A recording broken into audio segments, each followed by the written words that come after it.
पुढची एक महत्त्वाची बातमी। अजित पवारांच्या विमान अपघाताचा एक नवीन व्हिडिओ आता समोर आला। व्हिडिओमध्ये विमानाचा भीषण स्फोट झाल्याचं दिसतंय।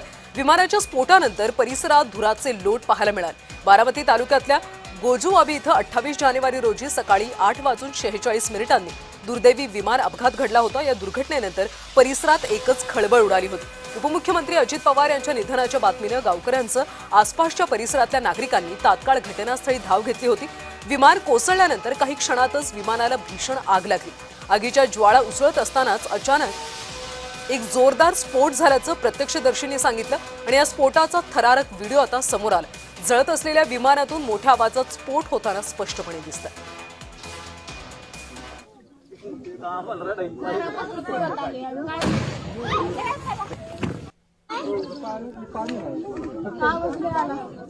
आणि याबद्दल आपण अधिकची माहिती घेऊयात आमचे प्रतिनिधी नवनाथ बोरकर यांच्याकडून। नवनाथ, आता हा विमान अपघाताचा एक नवीन व्हिडिओ समोर आलेला आहे आणि यामध्ये स्फोट होताना स्पष्टपणे दिसतंय। हा नवीन व्हिडिओ नेमका कुठून समोर आलाय? गावकऱ्यांनी हा व्हिडिओ दिलाय का? काय अधिकची माहिती?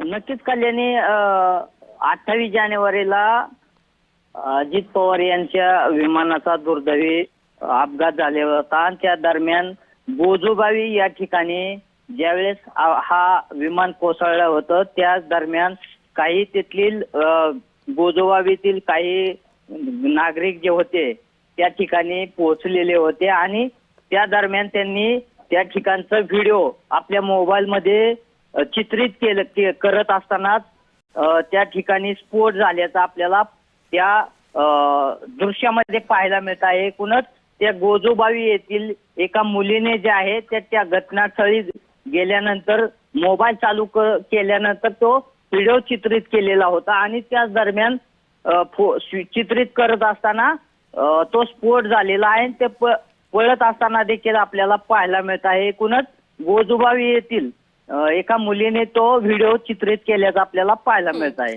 कल्याणी, नवनाथ, त्यामुळे या नव्या व्हिडिओच्या अनुषंगाने आता नेमका कसा तपास होतो हे पाहावं लागेल। धन्यवाद माहितीसाठी।